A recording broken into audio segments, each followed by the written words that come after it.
Hi, I'm Susan. Welcome to my studio. Today I want to do these fun little watermelon canes. There's so much you can do with these, adding them in with all your other canes, and it's actually a super simple cane. So let's get started because you're going to want to add some slices of watermelon to all your little pieces. Now to start out my watermelon, I don't want it really pink and I don't want it really red. So I'm starting out with a little bit of cadmium red, and I've got some fuchsia here, and I'm basically going to take 50-50 because cadmium red will have a tendency to be very orange and the fuchsia will be too blue. So what we want is a pretty equal mix of both.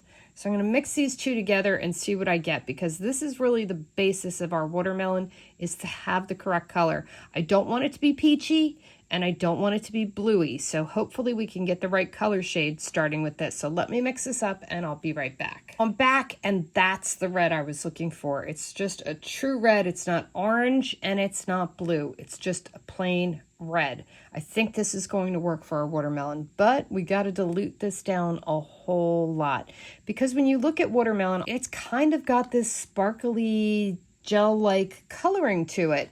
And I really want to recreate that. I don't want to just create pink.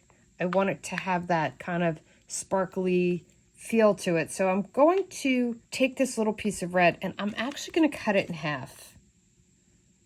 I don't know how strong this is going to be, so I feel like if I cut it in half, I'll get a better idea.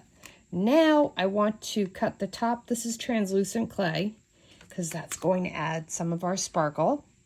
And I have some pearl clay here, and I just want to add some pearl clay into that. So I get that slight sparkle with the mica. And the reason I'm cutting it like a Skinner blend is I'm not sure I want this pearl all the way over. I kind of want a little bit of unevenness in color, because when you look at the center of the melon, it has a little bit darker shade of pink. And then as it gets closer to the rind, it gets a little bit lighter. That's what I'm going for. Now I'm going to do something I wouldn't normally do, but because I can, I will. I have some silver leaf. Never add gold to this. It'll turn it orange. Whenever you're using any shade of pink, only add silver. So just to make it look a little bit juicier and sparklier like we did with the lemons, I'm going to add some silver leaf. And I'm just using one sheet. I'm trying to control myself, but if you don't have the leaf, it probably won't matter. It's just because I wanted to add a little bit of sparkle because I can. So I'm just going to fold this up like this and run it through my pasta machine like a normal Skinner blend, but I want that red all the way through. I only want the lighter shade of pearl. So when we get towards the rind, we know that this is the side we're going to roll up, and the rind end is where we're going to add a little bit more pearl. So I'll mix this up and be right back. Now that gave me exactly what I wanted. If you look, it's hard to tell. I've got the light on just to show you. This side is a little bit darker and this side has a little bit more pearl and is lightening up. It's exactly what I wanted for my watermelon. Now this cane is going to be a little bit larger than most of the canes I make because I want to be able to make it so I can cut slices and use the slices as beads. I don't really want to use it to decorate like I was using the smaller strawberries and citrus. So I'm going to fold this into thirds. And that's just a little extra on there. Now I'm going to run this through the pasta machine, and I'm going to start with this end here because I want this to be the center. And remember, I'm using translucent clay, so this end is going to darken up quite a bit, and then this end is probably going to remain the same. So the center of the watermelon will be a little bit darker and a little bit more sparkly, and that's what I'm really going for. So I'm going to run this through the pasta machine on the thickest setting and then slowly take it down to a 4 so that I have it. If you try to just go from the thickest setting to a 4, it'll have a tendency to crack and crumble and get all funny, but if you slowly do it, it'll just gradually get thinner and thinner and be really easy to roll up. So let me go back and roll this out on a number 1, 2, 3, and then a 4, and I'll be right back. On back, I've got this rolled out on a number 4. It's pretty thin, and normally I would go even thinner, but because this is going to be a little bit of a larger cane in width, I don't think I need to go much thinner. And I'm just going to roll it out with the darkest side as the middle. It always gets a little tricky getting this in the camera and not getting it to stick to itself. So now we've got our base, and I want to take an acrylic block and smush it down on that so we get this into a nice solid. I'm terrible at rolling it, so I always get that air pocket in the middle. Never worry about it. It's only an air pocket. Once you squish it down, you can get it out. Now I want this pretty flat so that I can add the seeds to it. Now you don't have to add seeds to it. I love the seeds.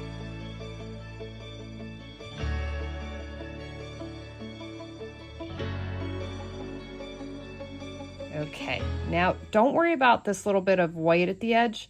That's going to blend in anyway with the rind. But we want to make sure we get this nice and solid so that there's no air pockets in it. Now to add some seeds. So for the seeds, I'm going to use black and gold, and I happen to have this sitting from the last video on my table, and I accidentally leaned my laptop against it, so it's a lousy cane anyway. But this will be perfect for making our seeds. And sometimes I like to show you leftover stuff to use up because it's more important sometimes to get rid of stuff than to keep mixing new stuff. Now, black and gold was exactly what I was using for the seeds, and I did not want them perfectly formed or mixed. I wanted a little bit rough. And when I say rough is if you really look at watermelon seeds, the old ones, the ones that actually had seeds, they were a little bit black and brown, and the gold will come up a little bit brownish, so it'll give a little bit more of a realistic look. And just twisting this up, I can get it to get closer to that. That was from my splat and waves techniques, and I was trying to do something with black and gold. I love black and gold. It's my version of black and white. And see, now I'm getting the color I want. I'm getting that brownish gold kind of mix, and when you put that next to here, it'll give a nice enough contrast, but look a little bit more realistic. So I'm not going to mix that much more. Now I'm just going to roll this into a long snake, about the size approximately of what I want my seeds to be. Now I'm going to keep chopping this till I get it thin enough to be a seed. And you could put this through an extruder, but I actually think it's easier for how few you need. Do it by hand. Okay, now, in order to make this into a seed, let's see, we only need about that much. My cane is only about 2 inches thick. So we're just going to pinch. I'm just going to pinch one end of that so we give it that little seed shape. I thought I picked up 2 inches, but it's hard to tell when I'm looking on the camera. I think I've got like 4 inches here. Yes, I do. I had 2 pieces. So I've got it just cut up where I've got my little teardrop. I'm trying to get my finger out of the way so you could see the shape better. There we go. There you could see the shape. It's just a little pinched teardrop. And now I am just going to cut that in the middle, and now we're going to cut it on each side. They're all seedless now anyway. The seeds are more for our artistic benefit. And I'm just going to take a knitting needle and push that in, and let's put the one where I've put that little crevice in. Just taking a knitting needle, a skewer, anything you have in the studio. It doesn't have to be anything fancy. So we've got that one right there. Now we're going to make one on each side. So we're just going to push in a little divvy on each side where we want it.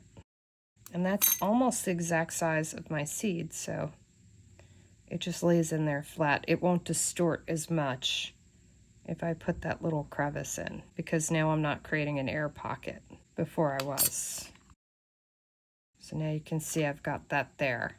And let's put one right in the center here. And if you need the size, this one it's a 5mm knitting needle. This seems to be my favorite. I don't knit.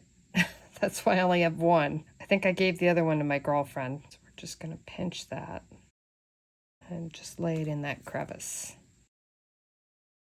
And now you can see it looks like we've got a little bit of a design going on there. So in order to add a few more seeds, we're going to push that back together, and let's cut in the middle again and add 2 in here. Now see where it's not pushed together? Just push it back together. Don't let it dictate to you. You can dictate to it. So I want one in the middle here for sure. I'm not sure how many more I want. This is the spot that you can easily overdo it, so it gets a little dicey not to add too much. But I think I want one here and one here. So putting it back together kind of gives you a better visual. So we're going to put one there and one there. And just adding that little bit of gold to your black really softens it a lot. It doesn't seem like it would, but it does. So we'll put one on each side. Now when we put it back together, we can get a better visual. I need a few across here, so let's cut this over this way. And I know I cut my seed, but that's okay. We're gonna put it back just where it is. We're gonna put one on each side here. Actually, I want one on this side, and I'm not gonna put it on that side, and I'm gonna put the other one on this side, just because the angle I cut it at. So we'll put the one in right here. This is the most complicated part of this whole thing, is adding the silly seeds. And don't worry that your seeds are the exact same size. This is nature. Everything can be organic. It doesn't have to be perfect. That's what I love about fruits. They're like kaleidoscope and imaginary canes. Lots of room for error.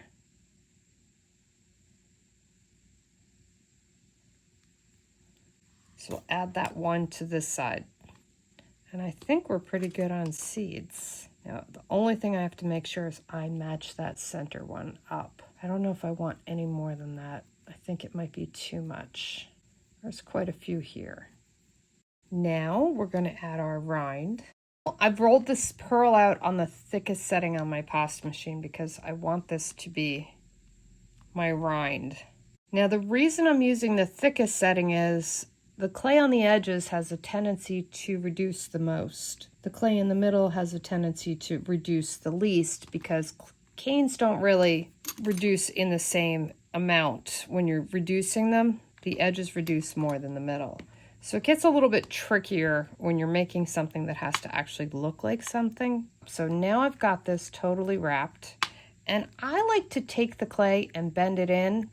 Then I can see exactly where it's ending. It's real easy for me to trim this up on the other side. So that gives you a better idea of how I get it so nice and clean on both sides.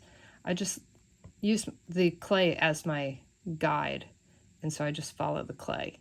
Now let's do the rind. We're going to need 2 greens for the rind. We're going to need a darker and a lighter green. And depends on whether you want this sparkle in your rind or you want it matte. I always go for the sparkle, so I'm going to add a little bit of pearl to my green. If you don't like that pearl, make it flat. Now, for the rind, I want to use green. Well, this is the classic green. It's awful. But I want to show you how I mix it, because I think mixing colors is important. So I'm taking that green and I'm adding about 3/4 of gold to it. I want that little extra sparkle, plus I always add gold to my green. It adds a little bit of brown, a little bit of yellow. It's like the perfect way to get that beautiful foresty green. And I want this to be a little bit deeper, so I have some ultramarine here, and I'm just going to add about that much. So I'll be right back and show you how this switches up this green to a much nicer, more watermelon-y color. Now look at that beautiful, luscious green I have compared to this really bright green. This one was just way off. I always add a little bit of black or blue and gold to my green. I find that it just softens it up a lot. I find this just to be a little bit too stark, but it's a great base. So this is a much better color to me, but I also need a lighter shade.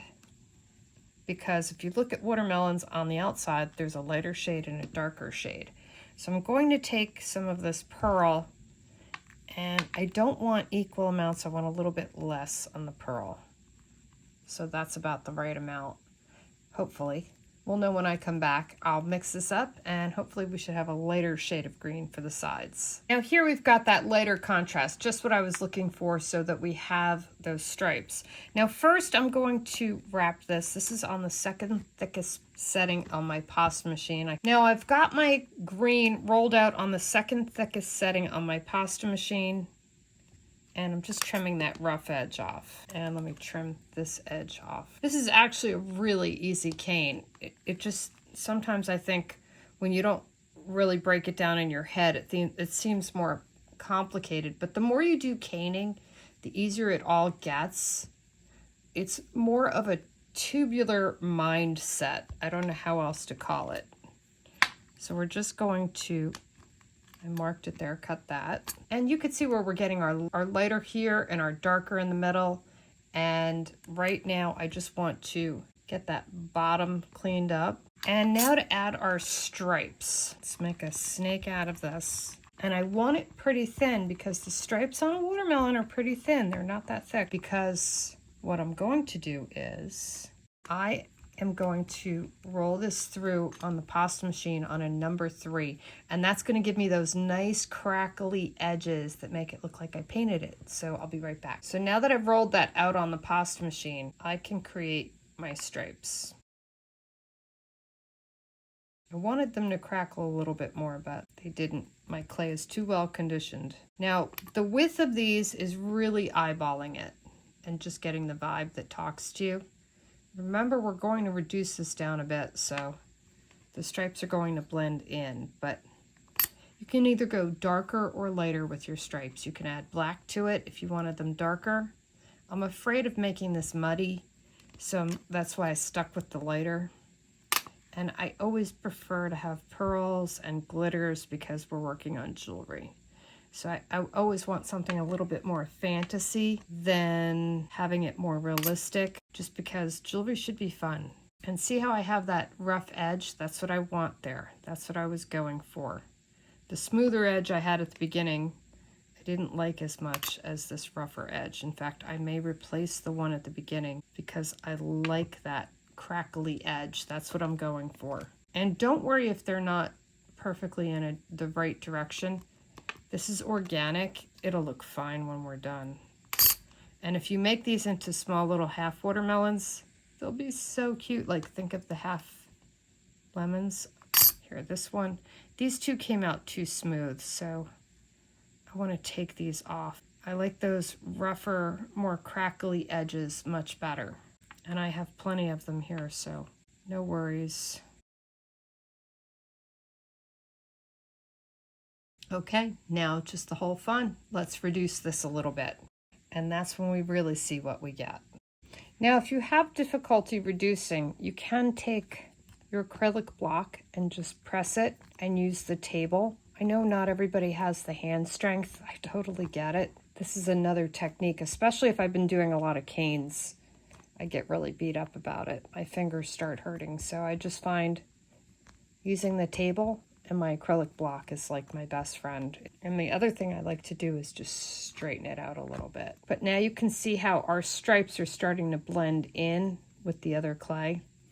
So adding them in where you had to cut them, they don't really come out like a checkerboard when you cut the watermelon. They kind of blend in together. Now, I actually don't want to go too much further than this. And if you're wondering why, it's because I want watermelon slices. And watermelon slices, you want a little bit larger. You don't want to go too small. I want both larger and smaller. Normally, if I were doing this for miniatures or a dollhouse or something, I would have used flat white, mixing that in, and I wouldn't have used the gold in there. But because we're doing jewelry, we want that little sparkle in there. Now, the gold leaf in there is because I use little pieces like this that I wrap in gold leaf, and whatever scraps like this my laptop sat on, I'll just mix that in with my other gold, and that's what was in the gold that I mixed with the green. So I got that extra leaf in there without even thinking about it. It's just one of those things that happened. But I don't want to go much smaller than this because I want little slices that I can use as beads. I want to be able to keep this probably about 1.5 inches wide. So for me, I'm just going to use the table to roll this out, just to smooth it out a little bit so I don't have all those finger marks in it. And I think we'll get the best cut just from the center here. Look how cute that is. This is about 1.25 inches wide, just to give you an idea of size, because everything looks different when we're close up in the camera. And I like that the seeds aren't all perfect. I don't want these to look manufactured. I want them to look handmade.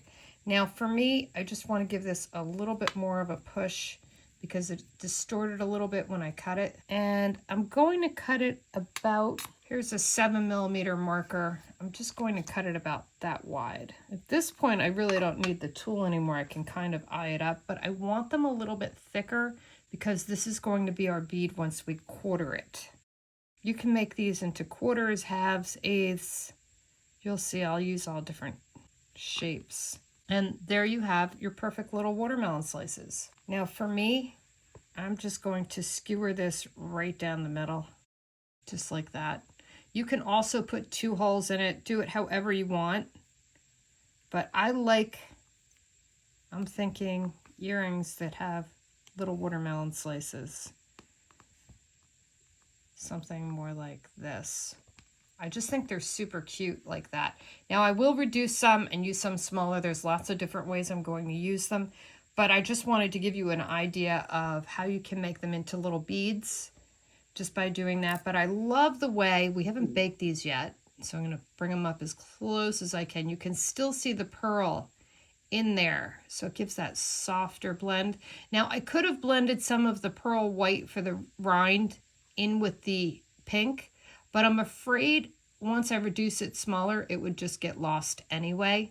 I think it looks much cuter like this. I really like the way the rind is a little bit more defined. That's really personal taste, but just different ways that you can get it. Now, this did wave up from me adding that little edging. I probably could have cut it in differently and added it in different panels, but I still think it looks really cute, so it doesn't bother me. It's still a really natural kind of fun look. So I'm going to bake these up and make some earrings and some other things with them, and I'll be right back. Now, what can you do with those little watermelon slices? Of course, you can make earrings out of them. These are super simple. I've just put a little resin on them, and I want to show you closer up. You can see how the pearl kind of gives that iridescence to it, so it does look a little bit more like real watermelon. I love the way that happens, how it just graduates up and down from the rind. Just adding that little bit of pearl to the translucent really adds a lot of effect to this. Now these are just simple little quarters that I've just strung together. I've put a head pin on the bottom and the top, and then added them together with just a little wire wrapping. And I just added my earring backs on these. It was just easier to put the earring back directly in the resin. It just looks a lot cleaner, and it was just a whole lot easier. I didn't really want to put an extra color of clay on the back of that. I still wanted it to look like a watermelon slice, so just adding that with just the little resin seemed to do the perfect little trick. So these were really quick and easy to make. And this one was my favorite pair. These were little slices that I took a little chew mark out of. Now these have a tendency to twist, so they could go either way, because once again I've used the head pin at the top. And this time I just put a little chain because I put 2 holes in it and then added a few little slices of watermelon just to make it a little bit different. I just wanted something a little bit more fun and whimsical. And I love bigger earrings, so these were just a little bit of a bigger size earring.